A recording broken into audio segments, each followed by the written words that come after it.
자, 오늘은 생태계의 구성과 기능에 대해서 배우자. 생태계와 개체군. 생태계의 구성. 생물은 각각 개체가 독립적으로 살아가지 않고 무리를 이루며 살아간다. 생태계는 어떻게 구성되어 있으며 어떤 영향을 주고받는지 알아봅시다. 개체군, 군집, 생태계의 관계. 개체, 독립적으로 생명활동을 할 수 있는 하나의 생명체, 한 마리, 한 마리를 뜻하는 거고요. 개체, 군, 일정한 지역에 같은 종이에요. 개체가 무리를 이루어 생활하는 집단, 같은 생물종이라도 지리적으로 떨어져 있으면 다른 개체군이야. 그러니까 우리나라에 있는 사슴과 미국에 있는 사슴, 무리가 같은 개체군이 아니라고. 서로 떨어져 있으면 다른 개체군이야. 다음 개체군은 같은 종이다. 기억해라. 같은 종. 군집은 일정한 지역에 여러 종류의 개체군, 그러니까 여러 종이 모인 거야. 모여 생활하는 집단. 그러니까 개체는 모이면, 같은 종끼리 모이면 개체군이야. 그러면 개체군 A 개체군, B 개체군, C 개체군이 모이면 군들의 모임이다. 군집. 됐지? 생태계 군집을 구성하는 각각의 개체군이 다른 개체군 및 빛, 공기 등 환경 요인, 무생물적 요인과 영향을 주고받으면서 살아가는 체계다. 생태계의 종류. 생태계는 열대우린, 산림, 초원, 갯벌, 사막 등이 있고 또 어항, 텃밭, 공원, 저수지 등과 같이 인위적으로 만들어진 생태계도 있다. 생태계의 구성. 생태계는 생물적 요인과 비생물적 요인으로 구성된다. 생물적 요인. 생태계 내의 모든 생물이며 생태계에서 담당하는 역할에 따라 생산자, 소비자, 분해자라고 분된다. 생산자는 빛 에너지를 이용해서 무기물로부터 유기물을 합성한 생물이다. 자, 이산화탄소, 물, 그 다음에 금속, 원소 등 이런 무기물로부터 유기물, 포도당, 단백질, 지방 이런 걸 합성한 생물, 이런 걸 독립영양생물이라고 합니다. 식물, 조류. 물속에 생활하면서 광합성을 통해 유기물을 합성하는 원생생물, 주로 수중생태계의 생산자입니다. 생산자. 육상에서는 식물과 달리 뿌리, 줄기, 잎 등의 기관이 구분이 없다. 소비자. 생산자나 다른 동물을 먹이로 해서 유기물을 섭취하는 생물이야. 이걸 종속영양생물이라고 합니다. 초식동물 1차 소비자, 풀을 먹고 살죠. 육식동물 2차 소비자가 다 소비자예요. 분해자는 다른 생물의 사체나 배설물 속 유기물을 무기물로 분해해서 에너지를 얻고 비생물 환경으로 돌려보내는 생물이야. 종속영양생물입니다. 세균, 곰팡이. 비생물적 요인. 생물을 둘러싸고 있는 비생물 환경, 빛, 온도, 물, 공기, 토양이야. 생물에게 필요한 물질과 에너지를 공급하고 생활터전을 제공하는 등 생물에게 영향을 준다. 그러니까 생태계를 구성하는 건 생물적 요인과 비생물적 요인이 통합적으로 생태계를 구성한다. 생태계 구성 요소 간의 상호작용. 생태계 구성 요소들은 서로 영향을 주고받습니다. 생태계 구성 요소 간의 관계. 생태계는 비생물적 요인과 생물적 요인을 구성되는데 비생물적 요인은 빛, 온도, 물, 공기, 토양 등이고요. 생물적 요인에는 생산자, 소비자, 분해자가 있어요.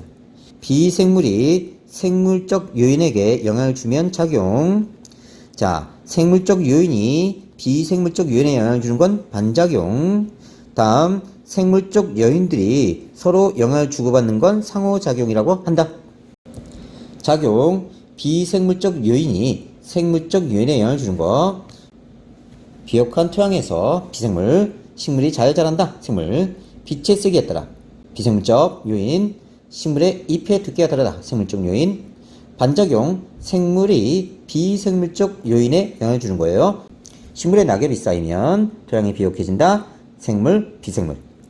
다음 두더지가 생물, 흙 속을 파헤치며 이동하면 토양의 통기성이 높아진다. 생물이 비생물에.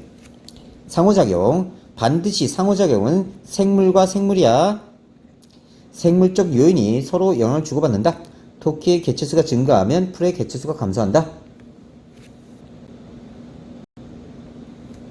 생물과 환경의 상호작용. 생물은 살아가면서 생물적 요인과 비생물적 요인에 영향을 받습니다.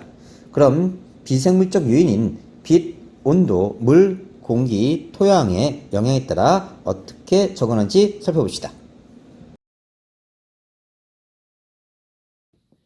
식물의 기체 교환. 낮에는 광합성도 하고 호흡도 합니다. 근데 광합성이 더 많아서 산소가 방출되는 것처럼 보이고 이산화탄소 흡수되는 것처럼 보이고요. 밤에는 호흡만 일어나 산소 흡수하고 이산화탄소 방출. 아침 저녁에는 광합성량과 호흡량이 같아서 외관상 기체집이 없는 것처럼 보인다. 뭔 소리인지 다시 보자. 내용이 어렵지, 그지? 자, 낮에는 이산화탄소 흡수하고 산소 방출하는 광합성을 합니다. 그러면 광합성을 하면 이산화탄소는 줄어들고 산소는 늘어나요. 밤에는 호흡만 일어나요. 자, 산소 흡수하고 이산화탄소 방출합니다. 그럼 산소는 줄어들고 이산화탄소 많아져요. 그러면 두 가지 기체가 관여하니까 복잡하잖아. 이산화탄소 기준으로 한번 하자. 그러면 광합성량이 호흡량보다 많으면 이산화탄소 줄어드는 양이 증가량보다 많은 거야. 이산화탄소 감소량이 이산화탄소 증가량보다 많아. 그러면 이산화탄소가 감소되는 것처럼 보여. 여기까지 이해됐지? 다음 또 이산화탄소 기준으로 했어. 자, 광합성량과 호흡량이 같으면 감소량과 증가량이 같기 때문에 전혀 변화가 없는 것처럼 보이고요. 또 이산화탄소 기준으로 하면 광합성량보다 호흡량이 많으면 이산화탄소 줄어드는 양보다 늘어나는 양이 더 많아요, 이쪽이. 그래서 이산화탄소가 증가되는 것처럼 보인다. 이산화탄소 기준으로 체크할 거예요. 자, 하루 동안 우리는 호흡을 해서 이 정도 이산화탄소를 방출합니다. 그래서 이산화탄소 증가량이에요. 이만큼이다. 계속 이산화탄소 방출해. 24시간 내내 방출. 자, 그래서 호흡을 하게 되면 이산화탄소를 방출하니까 이산화탄소가 늘어나. 지금 금방 했고요. 광합성하면 이산화탄소가 어떻게 된다고요? 줄어들어요. 그러면 광합성에서 이게 이산화탄소 흡수량입니다. 이만큼 이산화탄소 흡수량이에요. 자, 그래서 요 빨간 선은 이산화탄소 흡수량이니까 이산화탄소 감소되는 거야. 자, 그러면 여기서는 요만큼 방출되고 요만큼 흡수된 거지. 그러니까 이만큼 방출된 것처럼 보여. 여기서는 이만큼 방출되고 이만큼 흡수된 거야. 그러니까 이만큼 방출된 것처럼 보이고 점점점 방출량이 줄어들지, 그지? 그런데 아직도 호흡량이 많기 때문에 이산화탄소는 방출되고 있어. 여기는 이산화탄소 방출량보다 흡수량이 더 많은 거야. 그러면 이만큼 흡수되는 것처럼 보여. 그래서 이산화탄소 줄어드는 것처럼 보여. 광합성량이 호흡량보다 많으면. 자, 이쪽은 다시 광합성량과 호흡량이 같지. 여기도 같네, 그지? 이쪽은 광합성량과 호흡량이 같아요. 양끝이. 그러면 아침, 저녁으로 광합성량과 호흡량이 같은 지점이 나타나. 그래서 이걸 보상점이라고 한다. 좀 이따 다시 할게. 다음, 이쪽은 광합성에 의해서 이만큼 이산화탄소가 준 거고 호흡에서 이만큼 방출된 거야. 그러니까 이만큼이 밖으로 방출되겠네. 이산화탄소 방출. 보상점이란 건요. 광합성량과 호흡량이 같아서 광합성에 의해 발생한 산소가 호흡에 모두 쓰이므로 외관상 기체 출입이 없는 것처럼 보여. 하루에 2번 일어난다. 다시 보면요. 보상점에서는요. 만일 이산화탄소가 10개 줄어들고 산소가 10개 생성됐어. 근데 호흡량도 같기 때문에 얘는 산소가 10개 줄어들고 이산화탄소가 10개 늘어나는 거야. 그러면 늘어난 양과 줄어든 양이 똑같으니까 변화가 없는 것처럼 보이고요. 늘어난 양, 줄어든 양 똑같으니까 변화가 없는 것처럼 보인다. 이게 보상점이다. 양지식물의 양엽은 강한 빛에, 음지식물의 응엽은 약한 빛에 적응하였다. 빛의 세기에 따른 식물의 광합성량. 자, 여기 이산화탄소가 나오는데요. 이걸 어떻게 해석해야 되냐면 잎이 광합성을 하면 이산화탄소를 먹고요. 산소를 내놔요. 호흡을 하면요. 산소를 들이마시고 이산화탄소를 내보냅니다. 두 가지 기체가 관여하기 때문에 복잡하니까 우리는 이산화탄소를 기준으로 할 거야. 광합성이 많으면 이산화탄소가 줄어들 거고 호흡이 많으면 이산화탄소는 늘어날 겁니다. 근데 호흡은 24시간 항상 일어나고요. 광합성은 빛이 있을 때만 일어나요. 이때 자, 음지식물의 보상점은 광합성량과 호흡량이 같아서 외관상 기체 출입이 없는 것처럼 보이는 거예요. 그래서 이산화탄소가 호흡에 의해서 10개가 나왔는데 광합성에 의해서 10개 줄어드니까 외관상 기체 출입이 없는 것처럼 보인다고. 자, 이 부분이 보상점이야. 일단 음지식물의 호흡량은 요만큼입니다. 자, 광합성하는 식물의 호흡량은 요만큼이에요. 그러면 요거는 이산화탄소가 흡수되는 게 아니라 방출되고 있는 겁니다. 이만큼은. 다음, 자, 음지식물의 보상점이 더 작아요. 그러니까 빛세기가 요만큼만 돼도 얘는 자, 호흡량과 광합성이 똑같아서 이산화탄소 방출량이 요만큼이라면 흡수량도 요만큼이라는 뜻이야. 그래서 흡수량과 방출량이 똑같아서 보상점이 더 들어간 거야. 자, 이렇게 되면 요거보다 조금 더 센 빛을 주면 호흡량이 요만큼이고 광합성량이 요만큼이에요. 그러면 광합성량이 더 많으니까 생장을 할 수가 있다는 뜻입니다. 이만큼. 그 다음에 광포화점은 자, 이 정도 빛세기를 줬을 때 이산화탄소 흡수량 요만큼이죠. 그러면 호흡을 요만큼 한 거고요. 광합성을 이만큼 해서 이산화탄소 흡수를 요만큼 했는데 방출은 이만큼 한 거야. 그러니까 이산화탄소가 이만큼 흡수된 것처럼 보이네. 다시 기억해. 광합성을 많이 하면 이산화탄소가 흡수된 것처럼 보이고 호흡을 많이 하면 이산화탄소가 방출돼. 여기서 보면 요만큼이 호흡에 의해서 이산화탄소 방출된 거고 요만큼이 광합성에 의해서 이산화탄소가 흡수된 거야. 결국은 요만큼 이산화탄소가 줄어든 것처럼 보이지. 됐지? 자, 그럼 광포화점 이상에서는 아무리 빛세기를 세게 해도 광합성량이 계속 적해지는 거야. 더 이상 증가하지 않아. 광포화점 이상에서는. 이건 이파리 하나가 생산할 수 있는 양이 정해져 있어서 그래. 자, 이번에는 양지식물을 보자. 양지식물은 요만큼의 호흡을 하는 거야. 그래서 흡수가 마이너스란 뜻은 이산화탄소를 방출하고 있다는 뜻이야. 이만큼. 그럼 계속 이만큼 이산화탄소를 방출해. 이만큼. 자, 보상점에 이르면 요만큼 광합성을 한 거야. 아까 호흡량이 요만큼이었지. 광합성이 이만큼 한 거야. 호흡량과 광합성이 똑같으니까 보상점에 도달한 거야. 호흡량과 광합성량이 똑같아서 이쪽에 오게 되면 광합성을 드디어 이만큼 합니다. 그럼 이산화탄소 흡수되고요. 그 다음에 이만큼이 호흡에 의해서 이산화탄소가 방출된 거야. 자, 그러면 요만큼이 이산화탄소 흡수된 것처럼 보이지? 그 흡수량이 이렇게 나타난다. 다음, 호흡은 요만큼 했고요. 광합성을 요만큼 한 겁니다. 그래서 요만큼 이산화탄소가 흡수된 것처럼 보이는 거고요. 그 다음, 여기가 광포화점이네요. 양지식물의 광포화점은 음지식물의 광포화점보다 훨씬 더 커요. 그럼 이렇게 되면 광합성을 요만큼 한 거고요. 호흡을 요만큼 한 겁니다. 이게 호흡량이니까 얘는 이산화탄소 증가된 거고요. 얘는 이산화탄소가 많아진 거예요. 그럼 외관상 요만큼 이산화탄소가 배출되는 것처럼 보여요. 이만큼. 됐지? 양지식물 보상점과 광포화점이 높아 빛이 강한 곳에서 잘 자란다. 자, 그래서 양지식물은 보상점도 더 크고요. 그 다음에 광포화점도 더 큽니다. 하지만 빛세기가 약할 때는요, 음지식물은 사는데, 자, 음지식물의 보상점에서는 양지식물은 살 수가 없어. 혼량이 더 많아서. 음지식물 보상점과 광포화점이 낮아서 빛이 약한 곳에서 잘 자랍니다.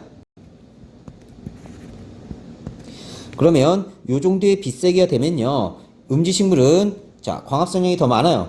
그래서 생존할 수 있고요. 양지식물은 이렇게 되면 죽게 됩니다. 호흡량이 요만큼인데 광합성량이 요만큼밖에 안 되니까 호흡량이 더 많아서 죽게 되는 거예요. 빛의 세기에 따른 잎의 단면 구조, 양이요. 빛이 많은 데 사는 식물은요, 두꺼워요. 울타리 조직도 두껍고 해변 조직도 두껍고 잎이 두꺼워. 반면에 음엽은 자, 잎이 얇아. 양엽은 강한 빛을 받는 잎은 울타리 조직이 발달하고 자, 잎이 두껍습니다. 음엽은 약한 빛을 받는 잎은 빛을 효율적으로 흡수하기에 잎이 넓어요. 얇고. 그래서 나무의 높은 곳은 빛을 많이 받기 위해서 양엽이 존재하고요. 자, 나무의 아래는 잎을 넓게 펼쳐서 얇게 넓게 펼쳐서 약한 빛에 적응한 겁니다. 보상점, 식물이 광합성을 하기 위해 흡수하는 이산화탄소의 양과 호흡을 방출하는 이산화탄소의 양이 같을 때의 빛의 세기다. 즉 광합성량과 호흡량이 같을 때다. 광포화점, 광합성량이 증가하지 않는 최소한의 빛의 세기다. 광포화점 이상에서는 더 센 빛을 비춰도 더 이상 광합성량이 증가하지 않는다. 빛의 파장에 따라 바닷속에 서식하는 해조류의 분포가 틀려진다. 녹조류, 갈조류, 홍조류인데요. 자, 청색광은 여기까지 들어옵니다. 다음에 황색광은 여기까지 들어와요. 적색광은 여기까지 들어옵니다. 그러면 홍조류는 붉은색을 반사시키고 청색을 흡수하는 애예요. 그래서 홍조류는 깊은 데까지 서식할 수 있고요.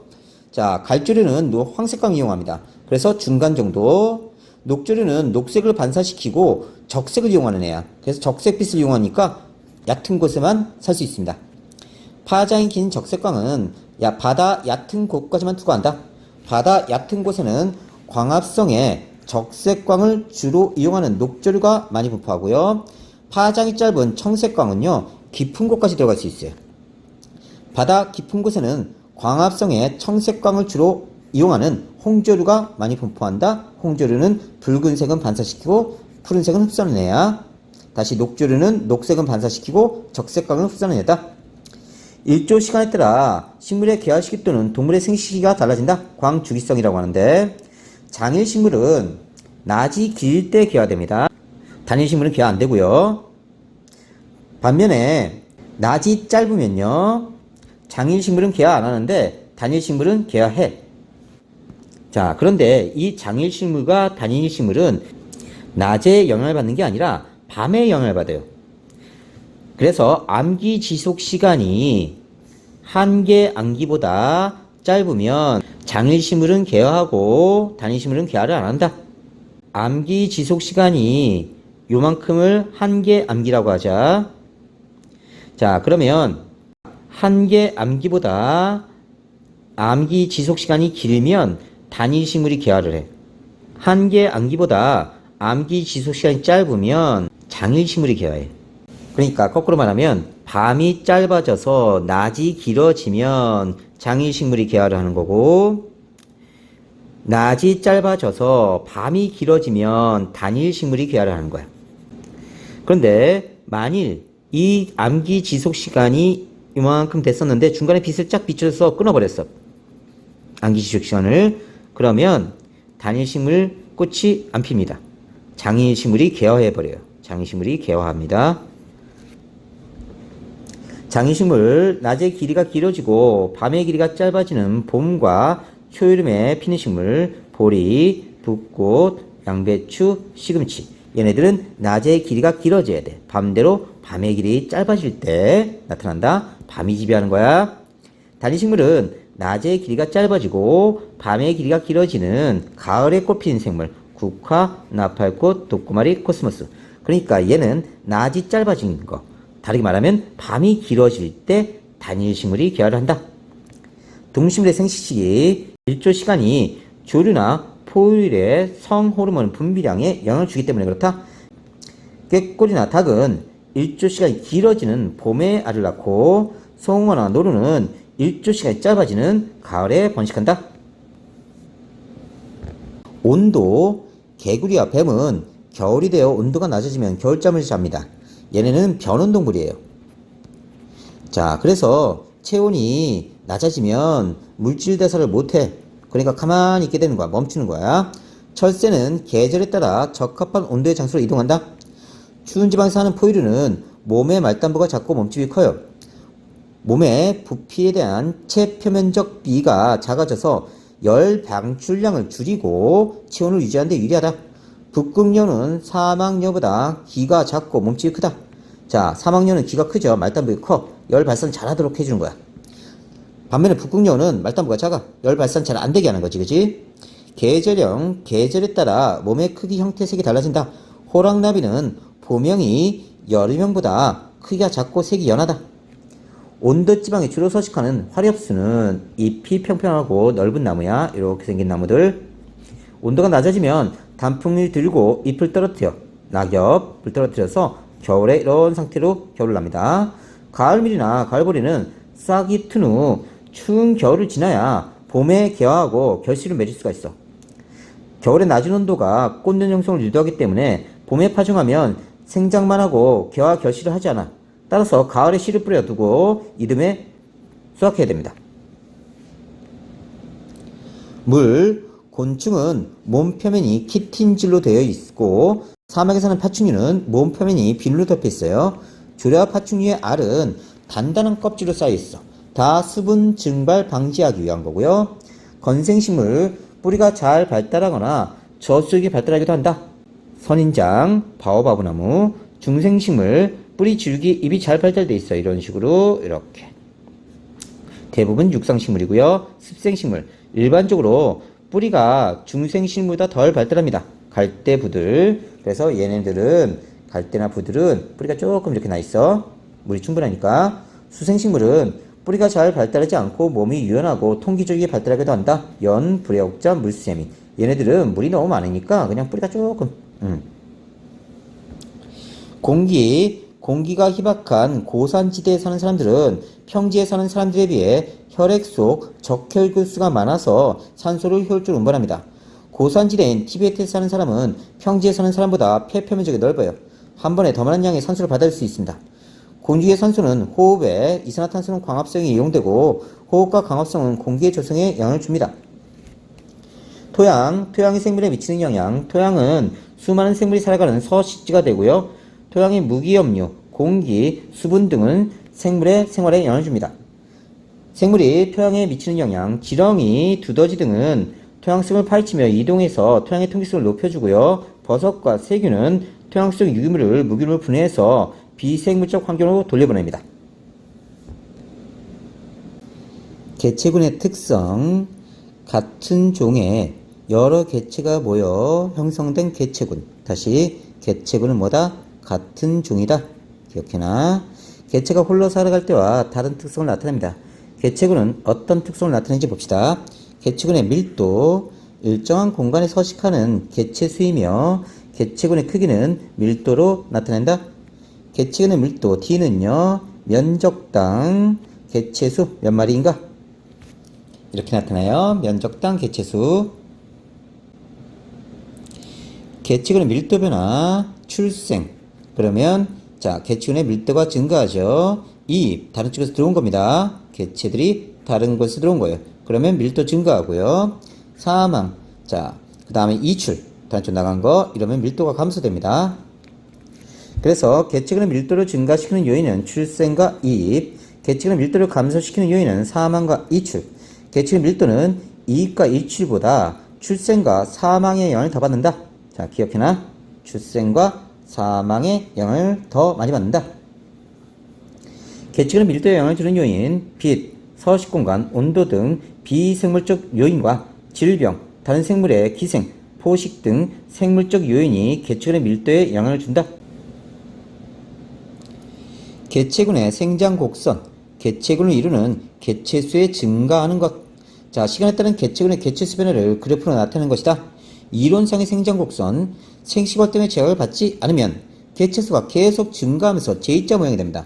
그래서 이론적 생장 곡선은 점점점 기하급수로 늘어나는 거예요. 개체수가. 실제 생장 곡선. 자, 자연 상태에서는 개체군의 밀도가 높아지면 환경 저항이 증가해서 S자 모양이 나타난다. 그래서 실제 생장 곡선은 이렇게 만들어져요. 요 사이 요만큼이 환경 저항입니다. 그러면 개체수가 많아지면 많아질수록 환경 저항이 더 커지는 거예요. 이렇게 환경 저항이 커질수록 출생률이 낮아지고 사망률이 높아집니다. 환경 저항, 개체군의 생장을 억제하는 환경 요인, 서식 공간, 먹이 부족, 노폐물 축적, 개체 간의 경쟁, 질병 등이고요. 환경 수용력, 주어진 환경 조건에서 서식할 수 있는 개체군의 최대 크기. 여기서는 요만큼 환경 수용력이네요. 자, 그래서 개체군의 생장 곡선, 실제는 S자 모양, 이론상은 J자 모양이다. 효모 개체군의 생장 곡선 그리기. 뚜껑이 있는 시험관 8개에 1% 포도당 수용액을 5ml씩 넣은 후 증류수 100ml에 건조효모 0.01g을 섞어 만든 효모액을 1ml씩 넣고 35도씨 항온수에 보관한다. 2시간마다 시험관을 하나씩 꺼내 효모 배양액을 한 방울 덜어 현미경으로 관찰하면서 효모의 개체수를 측정하였더니 그 결과가 다음과 같았다. 20개, 50개, 120개, 210개, 230, 245. 자, 여기서 멈췄네요. 효모는 포도당을 양보로 이용해서 증식을 합니다. 6시간까지는 개체수가 빠르게 증가했어요. 여기까지는.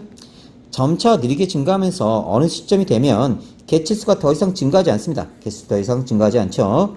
효모 개체군의 생장 곡선은 이런 식의 S자 모양이 되는 거야. 효모 개체군의 환경 저항, 효모의 양이 제한적이므로 효모 개체군이 일정 크기에 도달하면 그 이후에는 생장에 필요한 양분이 부족해지고 효모 개체군의 밀도가 증가하면 서식 공간도 부족해진다. 원래 이론적 생장 곡선은 이렇지만 환경 저항 때문에 더 이상 증가하지 못한다. 좀개구리밥 개체군의 생장 곡선 표는 pH에 따른 좀개구리밥의 개체수를 측정하여 나타낸 것이다. 자, 보니까 pH 4일 때는요, 자, 5개, 7개, 11개 쭉 가다가 34개에서 멈추네요. pH 5일 때는요, 점점점 증가, 아직도 증가네요. pH 7일 때는요, 증가하다가 여기서 멈추네요. 그러면 pH 4와 7일 때는 30개, 35개 정도에서 멈췄지만 pH 5일 때는 60개까지 갔네. 대략. 종개구리와 개체군의 개체수는 서서히 증가하다가 급격히 증가한 후 더 이상 증가하지 않고 일정하게 유지됩니다. 종개구리밥의 생장 곡선은 S장이에요. pH 5에서 종개구리밥 개체수가 잘 증가하지만 pH 4와 7에서는 잘 증가하지 않아. pH에 따라 종개구리밥 개체군의 생장 속도가 달라진다. pH는 환경 저항으로 작용한다. 종개구리밥 논이나 연못, 무리에 떠서 자라는 여러 살의 수생식물로 식물체 전체가 잎 모양이고 뒷면에 뿌리가 한 개씩 있습니다. 무성 생식을 통해 개체수가 빠르게 늘어나므로 효모와 함께 개체군의 생장을 관찰하는 실험지리로 쓰이고 있다. 개체군의 생장 곡선, 같은 시기에 출생한 개체들이 시간이 지남에 따라 얼마나 남아있는지를 그래프로 나타낸 거야. 같은 시기에 출생한 개체들을 대상으로 시간에 따라 생존 개체수를 조사하면 개체군의 생식, 서식 환경 등에 관한 자료를 얻을 수 있다. 일형, 여기 있죠? 적은 개체를 낳지만 초기 사망률이 낮고 수명이 길어서 대부분 성체로 성장합니다. 처음에는 생존 개체수가 많다가 자, 수명을 더하면 점점점 죽어나가죠. 사랑, 코끼리, 돌사냥 등 대형 포유류. 이형은 출생 이후 개체수가 일정한 비율로 줄어듭니다. 각 연령대의 사망률이 비교적 일정해요. 다람쥐, 초식동물류, 히드라, 기러기. 자, 얘네들은 태어나면서 죽어나가는 게 똑같아. 거의 비슷해. 삼형은 많은 수의 자손을 낳지만 초기 상반율이 높아서 성체로 생장하는 개체수가 적어. 태어나자마자 많이 죽어. 굴, 어패류, 어류. 생장 곡선을 사망률로 나타내면 자, 일형은 처음에는 사망률이 적어요. 그러다가 어느 연령이 이르면 사망률이 높아집니다. 이형은 사망률이 비슷비슷해요. 쭉. 삼형은 처음엔 많이 죽어. 그러니까 처음엔 사망률이 높아. 삼형은 그러다가 나중엔 사망률이 적어진다. 개체군의 연령 피라미드. 개체군의 연령별 개체수의 비율을 차례로 쌓아 올린 연령 분포를 그림으로 나타낸 거야. 생식전 연령층의 비율에 따라 개체군의 크기 변화를 예측할 수 있어. 생식전 연령층의 비율이 높으면 점차 개체군의 크기가 커지고 낮으면 개체군의 크기가 작아진다. 자, 여기가 생식 연령층입니다. 요만큼이. 생식전 연령층이 크면 나중에 개체군이 커질 거야. 개체군 크기가 점점 커진다. 발전형. 생식전 연령층이 중간이네요. 그러면 안정형. 생식 연령층과 생식 연령층의 개체수가 비슷해요. 개체군이 크게 변화가 적다. 생식적 연령층이 작네요. 그러면 개체수가 감소할 거예요. 연령 분포, 개체를 구성하는 개체들의 연령별 개체수를 조사해 나타낸 것이다.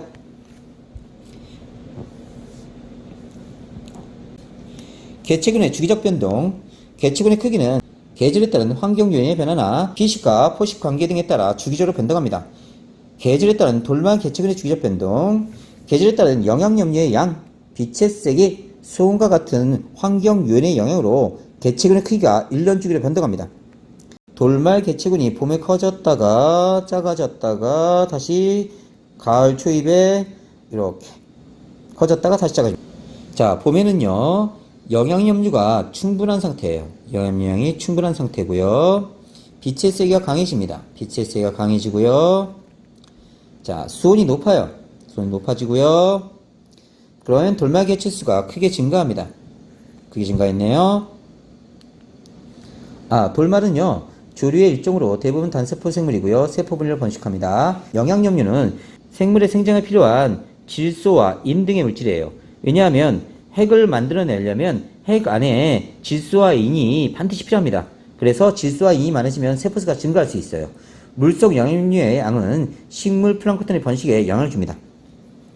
여름에 보면요, 여기죠, 영양염류가 고갈됐어. 영양염류가 거의 없어. 이만큼이야. 빛의 세기는 강해요. 수온이 높아. 하지만 돌말 개체수가 적어. 그러면 제한 요인이 영양염류야. 얘 때문에 돌말 개체수가 적게 나타나는 겁니다. 가을에는요, 축적된 영양염류에 의해, 자, 영양염류가 축적됐네요. 돌말의 개체수가 약간 증가해요. 약간 증가해. 하지만 빛의 세기가 약해지고 수온도 낮아져요. 빛의 세기가 약해지고 수온이 낮아지면서 돌말 개체수는 다시 감소한다. 그래서 겨울에는 영양염류의 양이 많아도 빛이 약하고 수온이 낮아서 돌말의 개체수가 적은 거고요. 봄에는 영양염류가 많았고요. 빛의 세기도 세고 수온이 높아지니까 돌말의 개체수가 많아지는 거고요. 여름에는 영양염류가 적어서 돌말의 개체수가 적은 거고요. 빛의 세기와 수온이 높음에도 불구하고, 그 다음에 가을에는 영양염류가 살짝 증가하니까 조금 늘어났다가 그 다음에 수온과 빛 세기가 감소하면서 개체수가 다시 줄어드는 거예요. 여름바다에 적조현상이 나타나는 까닭. 빛의 세기가 강하고 수온이 높은 여름에 영양염류가 다량이 유입되는 거야. 질소와 인이. 그러면 해양 플랑크톤 중 붉은색 색소를 가진 조류가 폭발적으로 증가해. 바닷물이 붉게 보이는 적조현상이 일어납니다. 적조현상이 일어나면 조류가 분비하는 독소와 물속의 산소 고갈로 어패류가 집단 폐쇄할 수 있어. 피식과 포식에 따른 개체군의 주기적 변동, 피식 먹히는 거고요. 포식은 먹는 놈입니다. 이 관계에 의해 개체군의 개체수가 오랜 기간에 걸쳐 주기적으로 변동합니다. 자, 눈신토끼가 많아졌어. 그러면 스라소니가 많아져. 먹을 게 많아지니까. 스라소니가 많아지니까 얘가 많이 잡혀 먹어. 그러면 눈신토끼가 줄어들어. 먹을 게 줄어드니까 스라소니도 따라서 줄어. 자, 스라소니가 적어지니까 눈신토끼가 다시 많아지는 거야. 먹을 게 많아지니까 스라소니가 따라서 증가해. 이런 식으로 주기적 변동을 합니다. 그러니까 피식자가 증가하면요, 포식자가 따라서 증가하다가 피식자가 줄어들면 포식자도 따라서 줄어들어. 그래서 피식이 먼저 증가하고요, 포식이 나중에 증가합니다. 포식이. 눈신토끼 개체수가 증가되면 먹을 게 많아지니까 스라소니의 개체수가 증가해. 먹는 놈이 많아지니까 눈신토끼가 감소해버려. 그러면 먹을 게 적어지니까 스라소니 개체수도 감소한다.